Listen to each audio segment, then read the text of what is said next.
नमस्कार। मैं हूं अशोक वानखड़े। पिछले कई दिनों से एक सवाल देशवासियों को परेशान कर रहा है।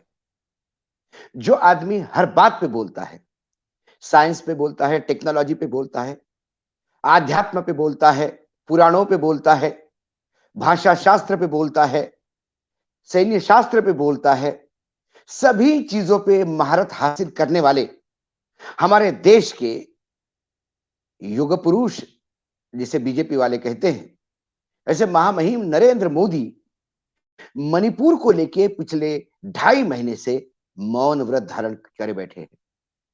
ऐसा क्या कारण है कि सर्वज्ञाता इतना अज्ञानी कैसा बन गया है? प्रधानमंत्री ने 75 दिनों के बाद मौन तोड़ा, वो भी मजबूरी में तोड़ा, क्योंकि सर्वोच्च न्यायालय का डंडा सर पे था। जब बोले तो भी लोकतंत्र के मंदिर के बाहर बोले, पीड़ा बताई, घृणा बताई, अपराधियों को न छोड़ने की कसम खाई, सब कुछ हो गया। लेकिन मणिपुर के इस वर्तमान स्थिति के लिए कौन जिम्मेदार है, इसके बारे में अभी भी स्मशानवत शांति बनी हुई है। पूरी भाजपा महिलाओं के होने वाले व्यभिचार को लेकर विरोधी पार्टियों के सरकार में हो रहे व्यभिचारों की तुलना करते हैं, लेकिन वहां हो रही हिंसा पूर्ण रूप से समाप्त हो गई। कानून व्यवस्था एक अनार्की मची हुई है, पुलिस भाग रही है, सैन्य हतप्रभ है, क्योंकि उनके भी हाथ बंधे हुए हैं। राज्यपाल आंसू बहा रही है। भाजपा के अपने लोग, उनके अपने विधायक, चाहे कुकी हो चाहे मैतेई हो, वो दिल्ली आके गुहार लगा रहे हैं। गृह मंत्री 2-2 बार जा रहे हैं। चीफ ऑफ डिफेंस स्टाफ भी जाके आए हैं। फिर भी चीजें रुक नहीं रही है और प्रधानमंत्री मौन है। कारण क्या? हर बात पे बेबाक बोलने वाले प्रधानमंत्री रशिया और यूक्रेन का युद्ध में मध्यस्थी करने वाले प्रधानमंत्री, पूरे विश्व को भारत क्या है ये समझाने वाले प्रधानमंत्री, पूरे देशवासियों को ये क्यों नहीं समझा पा रहे हैं कि मणिपुर क्यों जल रहा है? विपक्ष लगातार प्रधानमंत्री का वक्तव्य चाहता है। जब से संसद शुरू हुई, संसद का सत्र शुरू हुआ, मानसून सत्र, रोज हंगामा हो रहा है, फिर भी प्रधानमंत्री नहीं बोल रहे हैं। बोल रहे तो उनके आए दाएं बाएं बोल रहे हैं, और वो भी जो बोल रहे हैं इतना बेहुदा बोल रहे हैं कि पूरा देश जितना शर्मसार उस नग्नता के कांड पे हुआ था, उससे ज्यादा शर्म आ रही है देश को कि कितने बेहुदा तरीके से मणिपुर पे उठे हुए प्रश्नों के जवाब दिए जा रहे हैं। आखिर जब विपक्ष ने हथियार चलाया अविश्वास प्रस्ताव का, और अविश्वास प्रस्ताव मणिपुर को लेके है, तो अब मणिपुर की तो चर्चा होगी, और अंत में सदन के नेता को, यानी प्रधानमंत्री को तो जवाब देना होगा। क्या जवाब देंगे प्रधानमंत्री? क्या ये कहेंगे कि मेरी डबल इंजन की सरकार फेल हो गई है? क्या जवाब देंगे प्रधानमंत्री कि मैं मात्र मत पाने के लिए, यानी मतई समाज को खुश रखने के लिए अल्पसंख्यकों का गला घोटने दे रहा हूं? ये बोलेंगे? क्या प्रधानमंत्री ये कहेंगे कि मेरे हिंदुत्व के एजेंडे में चर्चों को जलाना है और मैं एजेंडा लागू कर रहा हूं? क्या प्रधानमंत्री ये बोलेंगे? क्या प्रधानमंत्री ये बोलेंगे कि उस गांजा का एक धंधा भी है, उस धंधे के तार कहीं जुड़े हुए हैं जो उनके अपने भी हैं? क्या प्रधानमंत्री ये बोलेंगे? क्या ये प्रधानमंत्री बोलेंगे उनके हिंसा से उनको घृणा नहीं? क्या प्रधानमंत्री ये बोलेंगे कि लोकतंत्र के मंत्री के मंदिर के बाहर जो उन्होंने कहा वो घड़ियाली आंसू थे? प्रधानमंत्री क्या बोलेंगे? क्या प्रधानमंत्री में इतनी हिम्मत है कि प्रधानमंत्री ये कहें कि हां, हमारी गलती है। इंसान गलती करता है, हमसे गलती हुई। मेरी डबल इंजन की सरकार फेल हुई। कहीं ना कहीं मैं अल्पसंख्यकों की रक्षा करने में नाकाम रहा। कहीं ना कहीं मैं मणिपुर की समस्या को समझने में नाकाम रहा। कहीं ना कहीं एक जो छुपा एजेंडा अल्पसंख्यकों के खिलाफ चल रहा है इस देश में, उस पर अंकुश लगाने के लिए मैं नाकाम रहा। क्या प्रधानमंत्री ये कहेंगे कि गांजा का एक इकोनॉमिक्स है, वहां पे एक अर्थशास्त्र है, उस अर्थशास्त्र को मैं भेद नहीं पाया? क्या प्रधानमंत्री ये कहेंगे? क्योंकि प्रधानमंत्री कभी गलती करते नहीं। 2014 से लेकर और जब वो मुख्यमंत्री थे गुजरात में, तब से लेकर आज तक वो हमेशा इसी मुगालते में जीते हैं कि सिर्फ सच वो जानते हैं, सही काम वही कर सकते हैं, और जो वो कर रहे हैं वो सही है।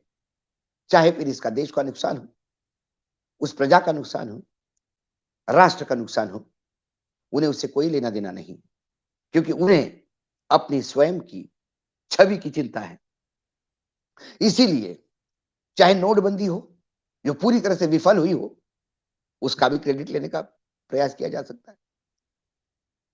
जिस चीजों को उन्होंने गलत कहा था, आधार कार्ड के खिलाफ एक फ्रंट खोला था, आज आधार कार्ड जस्टिफाई करते हैं और उसमें भी अपनी अचीवमेंट मानते हैं। जिस जीएसटी का उन्होंने मुख्यमंत्री होते हुए पुरजोर से विरोध किया था, वो जीएसटी 5 स्लैब में लागू करने का अनूठा प्रयोग भी उन्होंने किया, और फिर जीएसटी लगातार बदलाव करता गया, वो उसमें भी अपनी उपलब्धिता मानते हैं। हर गलत चीज को भी अपनी उपलब्धिता मानकर महिमा मंडन करना स्वयं का, ये उनकी नियत बन चुकी है, आदत बन चुकी है, आदत से मजबूर है। और एक कौवा लोग की टोली है कि जो उनके हर कहने पे तालियां बजाते हैं। मीडिया में एक बहुत बड़ा सेक्शन है, खासकर इलेक्ट्रॉनिक मीडिया में, जो हर चीज को जस्टिफाई करते हैं। जब वो आते हैं, चाहे रास्ते पे लोग रहो ना रहो, तो भी मीडिया चिल्लाता है, आया आया शेर आया। ये सारा उन्हें बहुत अच्छा लगता है, इसका वो आनंद लेते हैं। हाँ, इसके बीच में यदि लोकतंत्र की दुहाई देकर कोई सवाल पूछता है, तो फिर सीधा उनको पाकिस्तान और चाइना से भी ज्यादा बड़ा दुश्मन उसमें दिखाई देता है, और फिर वो टूट पड़ते हैं बुरी तरह से, उसका कैरेक्टर असैसिनेशन करते हैं। फिर ED CBI income tax active होती है, उसका गुनाह भ्रष्टाचार नहीं है, उसका गुनाह है कि उन्होंने साहब का साथ नहीं दिया। और फिर जब भ्रष्टाचारी उनका साथ देने के लिए आ जाते हैं, तो फिर बड़े प्यार से उनको गले लगाते हैं, भूल जाते हैं कि कल मैंने उनको भ्रष्टाचारी कहा था। क्योंकि कल जब भ्रष्टाचारी कहा था, वो उसमें भी वो सही थे, और आज उनको गले लगा रहे हैं, उसमें भी वो सही है, क्योंकि वो मोदी है। लेकिन इस बार मोदी जी फंस गए हैं। फंस इसलिए गए हैं कि भले ही उनकी चोजन वन, मतलब बहुत ही सिलेक्टेड ऐसे एक मंत्री है, उन्होंने जब कल स्मृति जी ने कहा कि मणिपुर की आग तो राहुल ने लगाई, मैं भी चकराया गया। मुझे पहली बार विज्ञान उल्टा चलता हुआ दिखाई दे रहा, विज्ञान के सारे पैरामीटर्स बदलते नजर आ रहे हैं। घर में मैंने चूल्हा जलाते हुए मेरे मां को देखा है, लेकिन चूल्हा जलाने के बाद, रोटी सेकने के बाद, खाना बनाने के बाद फिर वो चूल्हा जलाएगी, क्योंकि उसने पहले रोटी बनाई थी। ये मुझे समझ में नहीं आया। जो वीडियो मार्केट में आया वो 4 मई का है। 3 मई से मणिपुर में आंदोलन शुरुआत हुई है। 29 जून को राहुल मणिपुर जाते हैं, और 3 मई को जो मणिपुर का संघर्ष शुरू हुआ दो जातियों में 4 मई को, जो इतनी बड़ी घटना हुई, उसके बाद हर दिन लाशें बिछ रही है, हथियार लूटे जा रहे हैं, महिलाओं की इस्मत लूटी जा रही है हर दिन। उन तमाम मई महीने के घटनाक्रम के लिए जून में गए हुए राहुल गांधी जिम्मेदार है। महान है स्मृति जी। स्मृति जी की डिग्रियों को लेकर हमेशा लोग सवाल पूछते हैं। पूछना नहीं चाहिए, क्योंकि एक नया साइंस स्मृति जी इस देश को दे रही है। पहले मृत्यु होता है, बाद में गोली चलती है। किसी का कैंसर हो गया तो स्मृति जी के अनुसार उनका ऑपरेशन होकर जब मरीज स्वस्थ होकर आता है, उसके बाद डॉक्टर ऑपरेशन थिएटर में जाते हैं उसी मरीज का ऑपरेशन करने जो ठीक हो गया है। तो इसमें मुजरिम भी मोदी जी हैं, आरोपी भी मोदी जी हैं, गवाह भी मोदी जी है, पीड़ित भी मोदी जी है, और न्यायाधीश भी मोदी जी है।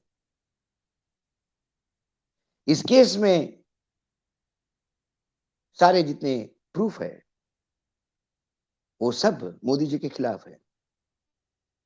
अब देखना यह है कि मोदी जी मणिपुर के जलने को जवाहरलाल नेहरू, विपक्ष, इमरजेंसी, चाइना, पाकिस्तान, यूक्रेन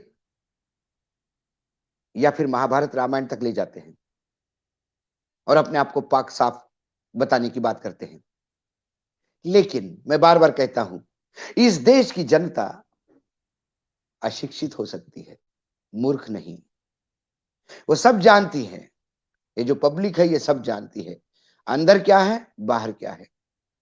लोग जान गए हैं कि मणिपुर में तो 2017 से आप ही हैं साहब, पिछले 5 साल भी आप ही थे, इस साल भी आप हैं, केंद्र में भी पिछले 5 साल आप ही थे, अभी भी आप हैं। मणिपुर में तो कोई और है ही नहीं, तो मणिपुर जलेगा कैसे?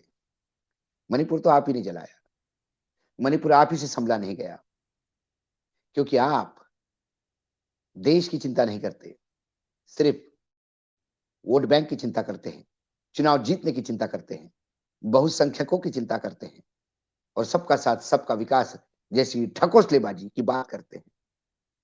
क्योंकि यदि सबका साथ है तो फिर कुकी और नागा का भी साथ है। सवाल ये है, तो मोदी जी इस बार फंस गए। और यदि मोदी जी इसको नेहरू से लेके, इमरजेंसी से लेके, जैसा कि स्मृति जी ने नया साइंस गढ़ा है राहुल गांधी को लेके, या राजस्थान में जो महिलाओं पे हिंसाचार और व्यभिचार के केसेस बढ़ गए हैं, मतलब एक आंकड़ा है 8,000 से ज्यादा, नंबर 1 पे राजस्थान, वो भी उतना ही घिनौना है। लेकिन नंबर 2 पे यूपी है, यूपी के बाद फिर महाराष्ट्र भी है, हरियाणा भी है। पहले 5 राज्यों में राजस्थान यदि विपक्ष के साथ है तो बाकी 4 बीजेपी के साथ है। चर्चा उस पे भी होगी, चर्चा फिर गुजरात के दलितों के उत्पीड़न पे भी होगी। जब चर्चा ही बात निकली तो दूर तक तलक जाएगी, क्योंकि ये देश समझ चुका है कि मोदी जी बौखलाहट में अब 2024 का रण जीतने के लिए जो चाहे वो कर सकते हैं। फिर नागा कुकीज की हत्या भी हो तो आंख मूंद कर सकते हैं, क्योंकि उनको उस 55% मैतेई समाज की चिंता है जो उन्हें सत्ता में भेजता है। लेकिन इस मणिपुर के जो रिपल्केशन है, ये सिर्फ मणिपुर तक नहीं है, मणिपुर पे आदिवासियों पे हुए हमले देश के तमाम आदिवासियों को जागरूक कर रहे हैं। बहुत बड़ा सेक्टर है आदिवासियों का। यूं ही नहीं, राष्ट्रपति पद पे जब एक संघर्षशील आदिवासी महिला को बिठाया, मैं सैल्यूट करता हूं हमारे राष्ट्रपति के संघर्ष को, लेकिन पार्टी ने तो उसको आदिवासी उम्मीदवार के रूप में भुनाया। तो गुजरात, मध्य प्रदेश, छत्तीसगढ़, तमिलनाडु, कर्नाटक जम्मू कश्मीर, कहां आदिवासी नहीं। बस्तर के आदिवासियों ने कॉल दिया है कि हमारे भाई मणिपुर में जो उत्पीड़ित है, उसका जवाब सत्ता से लेना होगा, केंद्रीय सत्ता से। तो आपको देखना है कि आपको मणिपुर की 2 लोकसभा सीट से प्रेम है या फिर आदिवासी बहुल क्षेत्र में जो 60 से ज्यादा सीटें पड़ी हैं, उस पे। इस बार जवाब देते समय ध्यान रखिएगा, फिर से जिलेबी इमरती बनाने का प्रयास करेंगे, लेकिन विपक्ष है कि मान नहीं रहा है, वो मणिपुर पे ही जवाब देंगे। अब मणिपुर पे प्रधानमंत्री फंस गए हैं। जीवन में कभी वो गलती मानते नहीं, क्योंकि वो गलती करते नहीं, युग पुरुष है। तो फिर ये गलती का ठीकरा किस पे फोड़ेंगे? क्या गृह मंत्री पे ठीकरा फूटेगा? क्या आसाम के मुख्यमंत्री पे ठीकरा फूटेगा, जो नॉर्थ ईस्ट का ठेका लेके बैठे हैं? या फिर संगठन के किसी नेता पे ठीकरा फूटेगा, जिनके विचारों की कोई औकात नहीं, वो तो बस दरबारी हैं। कुल मिला के जो पाप उन्होंने किया, उससे मुक्ति तो है नहीं। इसलिए जवाबदेही तो बनती है। और फंसे हुए मोदी अब कैसा जवाब देते हैं, ये देश देखेगा। आज इतना ही, फिर आता हूं आपके सामने, तब तक के लिए नमस्कार। देखते रहिएगा अशोक वानखड़े इसी जगह पर। धन्यवाद।